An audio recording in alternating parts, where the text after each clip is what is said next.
Куудул Тынар Курбаналиев эки тараптуу пневмония менен жабыркап жатат. Куудул Тынар Курбаналиев эки тараптуу пневмония илдети менен жабыркап жатат. Учурда Жалал Абад облустук Сызак районундагы аймактык ооруканада дарыланып жаткан Куудулга байланышканыбызда абалы канааттандырарлык экени айтылды. Аймактык ооруканада дарыланып жатам. Бейтапканага 5 күн мурда кайрылгам. Эки тараптуу пневмония диагнозу менен жаттым. Акыбалым канааттандырарлык. Дарыгерлер жакынкы күндөрү жакшы болуп кетесиң деп жатышат, деди ал.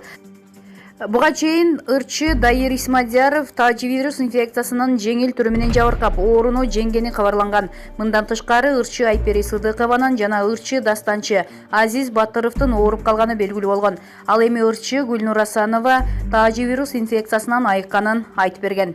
Булак Суперкежи сайты.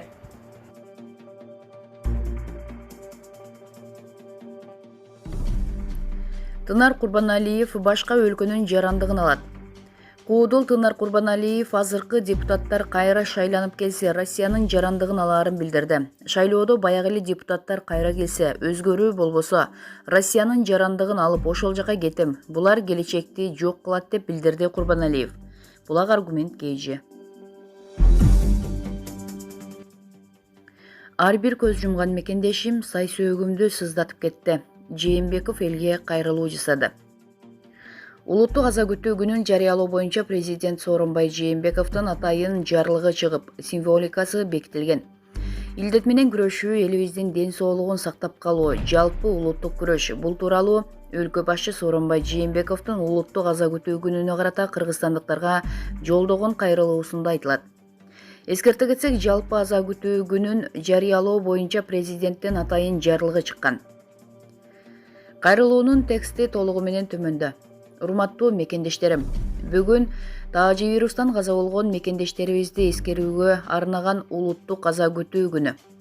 Жалпы кыргызстандыктар көзү өткөндөрдү эскерип, аза күткөн маркумдардын үй бүлөсүнө кайрат айтып, тилектештик билдире турган күн. Дүйнөлүк апаатка айланган бул илдет Кыргызстан элин да кайгы муңга салды. Боордошторубуздан айрылып калдык. Оорунун айынан жарандарыбыздын ата-энелери, балдары, бир туугандары, жакындары каза болушту. Өлкөбүз орто толгуз жоготууга учурады. Ар бир көз жумган мекендешим менин сай сөөгүмдү сыздатып, жүрөгүмдү канатып кетти. Каза болгондордун жаткан жери жайлоо, топурагы торко болсун, жаны бейиште болсун деп тилейбиз. Маркумдардын үй бүлөсүнө, жакындарына терең кайгыруу менен көңүл айтабыз. Кайрат кылгыла дейбиз. Жараткандан сабыр тилейбиз. Баарыбыздын тагдырыбыз бир, жалпы кыргызстандыктар чогуубуз. Каза болгон жарандарыбыз ар бирибиздин боордошубуз, жакыныбыз, мекендешибиз, досубуз, коңшубуз же жөн гана таанышыбыз. Урматтуу мекендештерим, жарандарыбыздын өмүрү элибиздин ден соолугу үчүн болгон күрөш дагы эле бүт элек. Бул апаат ар бирибизди оор сыноодон өткөрүп жатат. Илдет менен күрөшүү, элибиздин ден соолугун сактап калуу бул жалпы улуттук күрөш. Биз баарыбыз бирге аракет кылсак, бир күч, бир дем болсок, бул апаатты жеңебиз. Урматтуу мекендештерим, кадырлуу калкым, кайраттуу бололу, сабыр тилейли. Эртең мусулмандардын улуу күнү Курман айт. Каза болгондорго арналып Куран окулат. Өткөндөрдүн бейишин тилеп, жаратканга сыйынабыз.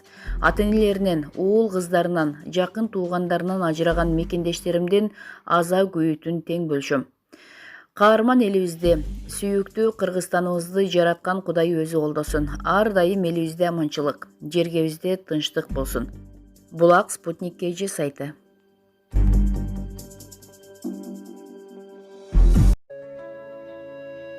Дубайда бир айлык жашоого канча акча сарпталат? Айдардын жообу. Кыргызстандык Айдар Кубанычбек уулу 2009 жылдан бери Дубайда иштеп келет. Каарманыбыз 1991 жылы Ош облусунун Алай районундагы Гүлчү айылында төрөлгөн. Өзүнүн айтымында 3-класска чейин Алайдагы мектепте, андан соң Бишкектеги номер 16 мектепте окуп, Кыргызстан эл аралык университетинде жогорку билим алган. Айдар мырза, Дубайда эмне иш кыласыз? 2009 жылдан бери Дубайда иштейм. Жылына 2 жолу Кыргызстанга барып турам. Учурда бир компанияда коммерциялык бөлүмдүн башчысы болуп иштейм. Дубайга кантип, кандай жол менен барып калдыңыз? Ким жардам берди? Дамир аттуу байкем аркылуу келгем. Ошол үчүн жумушка орношуу жагынан кыйынчылык деле болгон жок, бирок англис тилинен практика болбогондуктан 3 айдай тил жагынан кыйналдым. Кийин үйрөнүп кеттим. Дамир байкем өзү мейманканада бөлүм башчы болуп иштейт.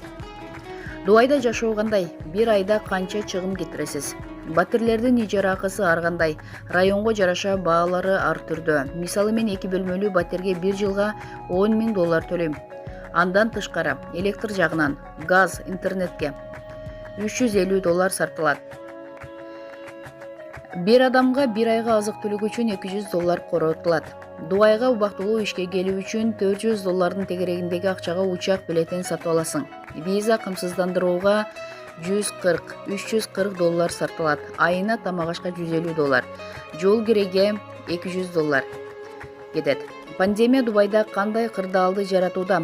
COVID-19 менен кантип күрөшүп жатышат?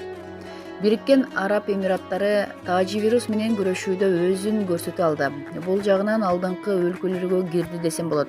Бизде полиция жакшы иштеди. Карантинди убагында жарыялап, көзөмөл каттуу болду. Талаптарга баш ийбегендерди айып пулга жыгып жатышты. Дубайдын эмири Мухаммад ибн Рашид Аль Мактум сырттан келген медиктерге жакшы мотивация берди.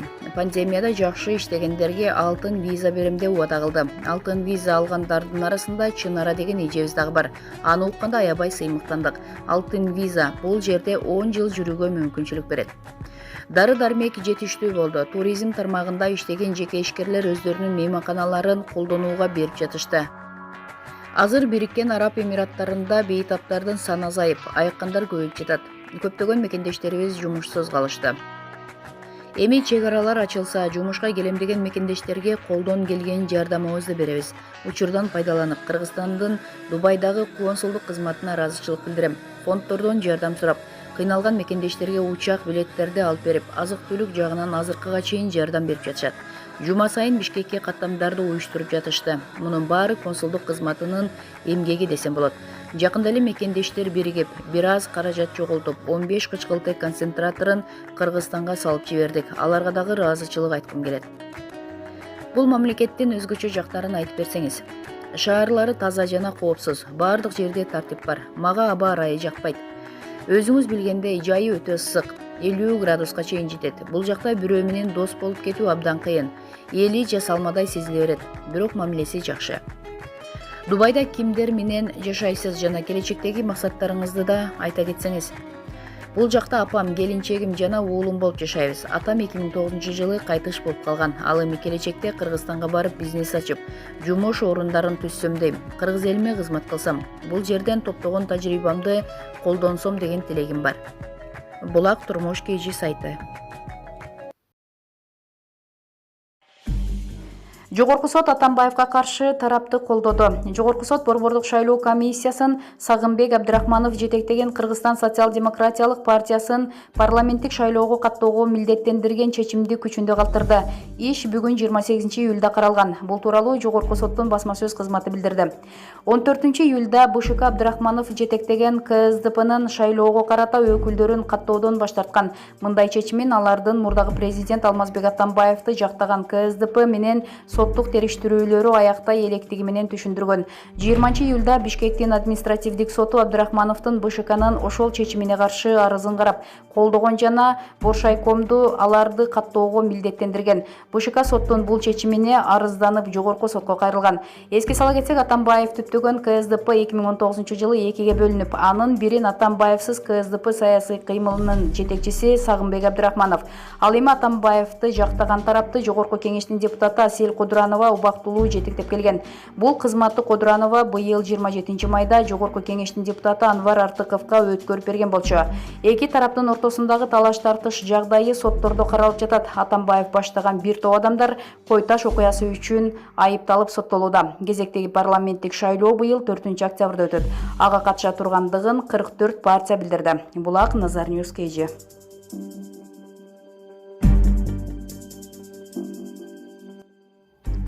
21 жаштагы Өмүрбекова Айтурган изделип жатат. 21 жаштагы Өмүрбекова Айтурган Өмүрбековна изделип жатат. Ички иштер министрлигинин басма сөз кызматынын маалыматы боюнча, ал Ош шаарында жашап жаткан.